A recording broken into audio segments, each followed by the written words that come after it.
Hey YouTubers, this is Mr. Reef Buster, coming to you with another video today.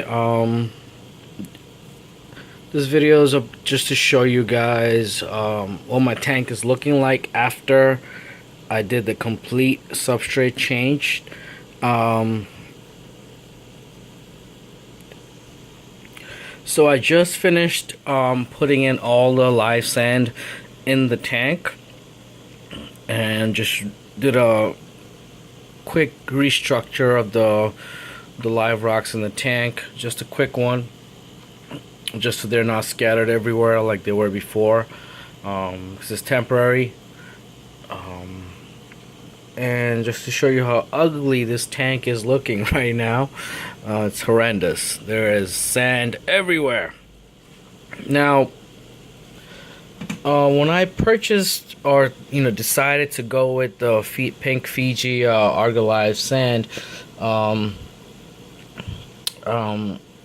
wasn't aware of how fine the sand was gonna be. Turns out the sand is very fine. I mean, on the internet it says they're about 1 inch to 1.5, centimeters or millimeters. I'm not sure. Whatever the smallest thing is.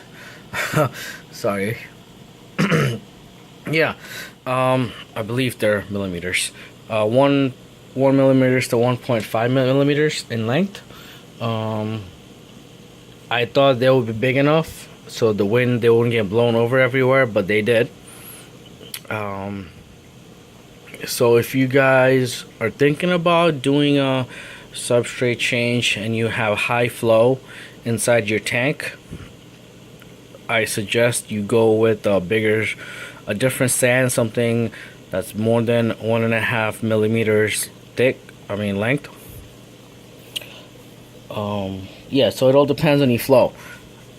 The reason the sand got everywhere because my cheap power head right here, which I got from eBay for about, I don't know, $15, the dual one.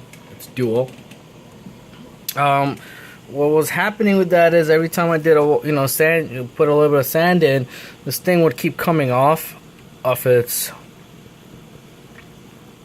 holder, I guess, and it would fall down and blow the sand everywhere.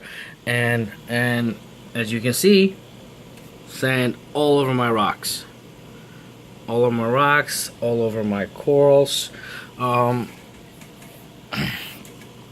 And I have to clean the tank. There's detritus and algae everywhere, as you can see. But I'm just letting the water clear up because I did this. I just finished putting in the sand about an hour ago, so that's why the water quality looks this bad. Usually, from my previous videos, you guys know how clear my water usually looks, how clear my tank looks. That's because I did just change the substrate, finished changing it. You'll be glad to know all my fishes and my corals survived this hectic process, considering the fact that they were in the tank the whole time as I was doing this water change. And I put a lot of pressure on them, and they're doing pretty well considering the fact. So just wanted to show you guys what the tank looks like an hour after you complete the substrate change.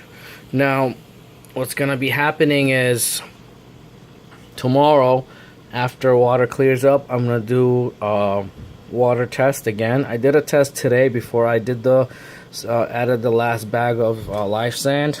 The perimeters were perfectly fine as usual, no spikes, so that's why I kept adding 10 pounds of live sand every day.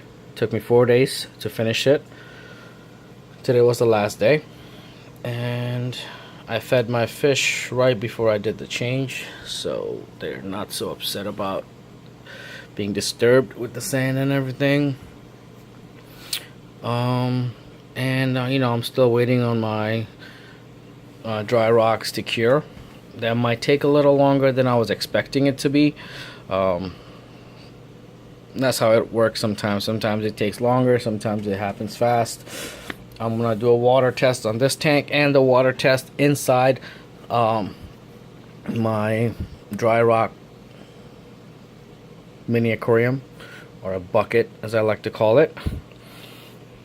And we'll see how that process is going over there. And I will be cleaning the glass out, getting rid of the detritus and everything. I just want the sand to settle down first. And what's the problem I'm bumping into right now is, I'm sure everybody else has the same problem, is that the siphon process of the water change, or just to clean the bed of the sand, is a little trickier as opposed to gravel or crushed coral substrate. You know, with those you don't have to worry about them being sucked in with the water. With this, you know, with the sand being so fine, I have to worry about sand being sucked in when I do the siphon. So I'm gonna have to figure something out, do some research as to how can I go ahead and clean the stuff out of the sand bed and without compromising the sand being sucked in as well. Now, there was one casualty during this whole process. I think I lost the green bubble tip anemone. I had a small one. It was fragged. I think I lost it. I still left him in the tank. He got, you know, when the power head came down a couple of times, it blew him out. He went flying all over the place. And yeah, I think he's scared, and I'm not sure if he's gonna make it. He is somewhere. He's actually, I put him behind this little rock right here so he doesn't get blown out. I need him to be stationary, and hopefully he'll make it. If he doesn't, I'm gonna have to get another one after I finish aquascaping the tank. But you know, I'll let you guys know in a couple of days what's going on with the anemone. But as far as now, it's not that bad. I mean, the rest of the coral survived. I mean, it's an anemone, it's not a coral, but the corals itself, they survived. The mushrooms are doing fine,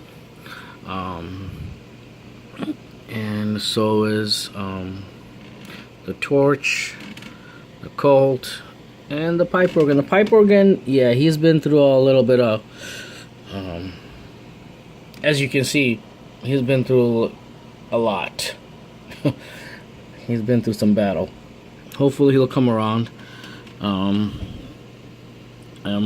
crossing my fingers on that, because I really like the pipe organ. It's beautiful. When I bought it at the store, it looked gorgeous, and that's why I bought it. But just wanted you guys to see what the tank looks like an hour after completing the substrate change. Now the sand bed itself, it looks like 2 inches, but it's actually not 2 inches thick. I mean, in the middle it's maybe an inch thick. I'm gonna leave it. I'm not gonna add any more sand to it for now. I just want to see how my tank does with just 40 pounds of live sand in it. You know, with deep sand beds, it's a double-edged sword. You know, sometimes it helps you, sometimes it could destroy your tank. So I'm gonna leave it the way it is. My tanks, I mean, I like the bed the way it looks now. It's better than the crushed corals I had. More natural looking of an ocean floor.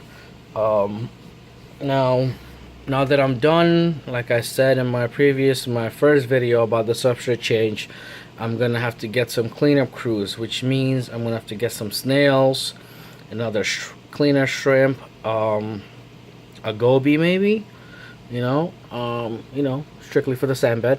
So I'll keep you guys updated when I get those fishes. But until then, this is what the tank looks like. My next video will probably be after I do this finish curing my dry rocks. But until then, take care, guys. Happy reefing. Goodbye.